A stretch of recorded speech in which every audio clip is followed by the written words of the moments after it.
The Trump administration cuts funds for the MTA's security grant. NYPD Chief John Chell announces his retirement. And a heated debate among candidates for New Jersey governor. From WNYC, this is NYC Now. I'm Janae Pierre. I'm going to be very clear on what is happening from Washington. They are defunding the police. Full stop. They cannot argue with the fact that there was funding to help the police protect our communities. Governor Kathy Hochul says the Trump administration is clawing back $34 million from a security grant for New York City's mass transit system. She says it means the Trump administration is cutting money for police. The governor's office did not explain whether the cuts would actually slash police jobs, but she says the money supports patrols, security camera operations, K-9 units, and cybersecurity programs. MTA officials say they're the only one out of 21 total applicants for the grant that would not receive federal money from this program. Hochul was in court with the federal government Thursday to try and reverse the Trump administration's decision. The White House did not immediately comment. The NYPD's top uniformed officer is retiring just a week after Mayor Adams ended his re-election bid. WNYC's Charles Lane has more. Chief of Department John Chell was a close ally of Mayor Adams and a foe of city progressives. His exit comes as mayoral frontrunner Zoran Mamdani signals major changes for the police department. Councilmember Lincoln Ressler says he won't miss Chell. I think that Chief Chell acted with impunity, and he demonstrated a consistently bad judgment. Commissioner Jessica Tisch says Michael LaPetri will take over on an interim basis while remaining the head of the department's chief of crime control. Governor Hochul says her administration is rolling out a pilot program to train New York State employees on using artificial intelligence technology. Hochul says 1,000 state workers will initially participate in the Empire AI program on a voluntary basis through the end of the year. The online platform, Innovate US, is providing the training on responsible uses of AI. The workers will use a generative AI tool developed by New York's Office of Information Technology Services, which is powered by Google software. Agencies included in the pilot are responsible for public health, human services, public safety, state operations, and infrastructure. Candidates for New Jersey governor squared off in a fiery debate Wednesday night amid a close race. We'll unpack what went down after the break.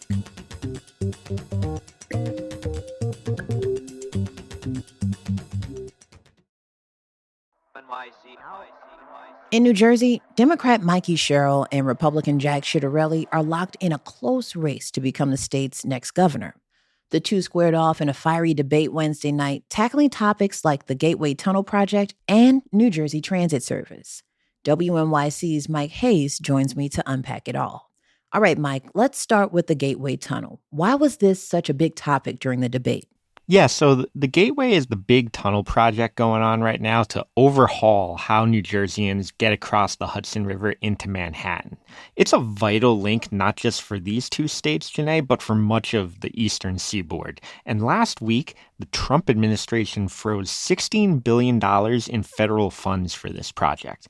Now, Mikie Sherrill said if she's elected, she'll sue the Trump administration to get the money back on track, while also saying that Ciattarelli, her opponent, won't stand up to Trump. Now, Jack Ciattarelli said he's not worried about Gateway. The freeze hasn't stopped construction on the project, and he said he's confident that the money will eventually be restored. So two very different responses on this issue. Mm-hmm. You mentioned Mikie Sherrill saying that Ciattarelli won't stand up to Trump. You know, followers of this race know that she's been spending a lot of time trying to tie Ciattarelli to President Trump in a negative way. Talk more about how Trump came up at the debate. Yeah, so Trump came up a lot, no surprise there. Both candidates were actually asked to grade the president last night. Ciattarelli gave Trump an A, Mikie Sherrill gave him an F. So Ciattarelli was also asked if he considers himself part of the MAGA movement, and his response was interesting here. He said he's part of the New Jersey movement. Now, Mikie Sherrill hit back saying Here's another example where Ciattarelli won't say one cross word about the president. She called him 100% MAGA, which is akin to attack ads that she's been running. And Ciattarelli tried to buffer these attacks by talking about how he believes it's important, no matter who's elected, to have a good relationship with the White House. And Sherrill's not the only one here, Janae, trying to link their opponent to other politicians. Last night, we had Ciattarelli linking her to Zoran Mandani, who he called dangerous, too far left. Here's some of what he said. She's given some kind of weird endorsement of Mandani. Mandani has endorsed her. I called on her to renounce that endorsement. So I'll note that Sherrill's support for Mandani has been a little tough to decipher. In July, shortly after the New York City mayoral primary, she told NBC Philadelphia if Mandani were to become the Democratic nominee for mayor, she assumed she would support him. But then last Friday, she was asked again, and she dodged that question of whether she would endorse him or not, just saying she's focused on her race. Yeah. Now, Mike, you've been living and breathing this race, and I tell you all the time, this one is pretty entertaining to me. Yeah, Did you for sure. hear anything new and different from the candidates during the debate? Yeah, that's a great question considering how steeped in this I've been personally. But there was a moment where the candidates were asked about how to fix New Jersey Transit. New Jersey Transit, as we all know, is the highly problematic rail line that carries New Jerseyans around the state and beyond. Ciattarelli threw out an idea that I'd never previously heard from him before. He said every single train and bus line on New Jersey Transit needs to be reevaluated for ridership.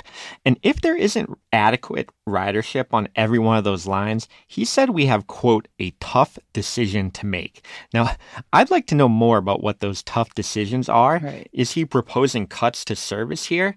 If so, how are voters in perhaps far-reaching parts of New Jersey feeling about potential cuts here? It sounds like a risky idea, if you ask me. Keep in mind that when New Jersey Transit hiked fares last year, they went out of their way to say that by doing it, they were preventing service cuts. New Jerseyans do not take kindly to service cuts. There's a reason that it was called the summer of hell when there were massive service problems in 2024. That said, cutting train service may not be as contentious as the idea of pumping your own gas in New Jersey. Both candidates were asked about that as well. This is where they found some common ground. They both said they have no intention of changing the law that makes it illegal for you to pump your own gas in New Jersey. Well, they're on the same page there. Common ground, right? For sure. So we have less than 4 weeks to go until Election Day. Any predictions for what we'll see from these campaigns during the stretch? One prediction I'm confident in making, Janae, is I think it's going to get more spicy between these two. And the debate gave us every indication that the animosity we've seen between these candidates is going to continue as we get closer to Election Day. Before we go, we have to talk about the most heated moment between Ciattarelli and Sherrill in the debate.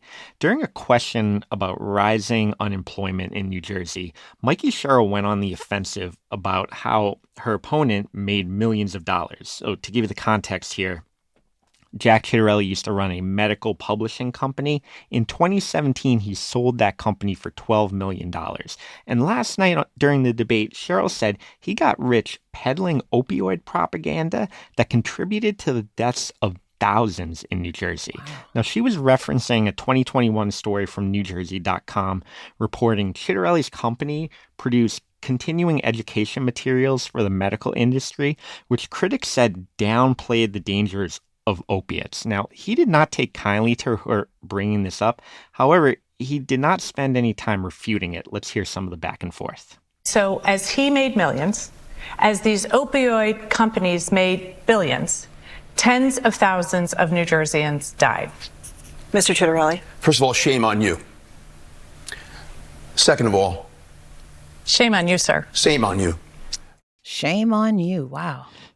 Yeah, that exchange, Janae, I think is representative of where things stand. And everyone believes this race is going to be close. So I don't see either candidate pulling any punches as we wrap things up. All right. Thanks for your reporting. That's WNYC's Mike Hayes. Of course. Thanks for having me. Before we go, how about this weather, huh? Fall finally feels real, and a nor'easter is expected late in the upcoming holiday weekend. Highs around the city won't climb much past 60 degrees, and forecasters say it will only get cooler. Plus, a coastal storm should sweep in Sunday, bringing rain, strong winds, and maybe even some coastal flooding. City officials say residents in low-lying areas should review flood plans. Thanks for listening to NYC Now from WNYC. I'm Janae Pierre. We'll be back tomorrow.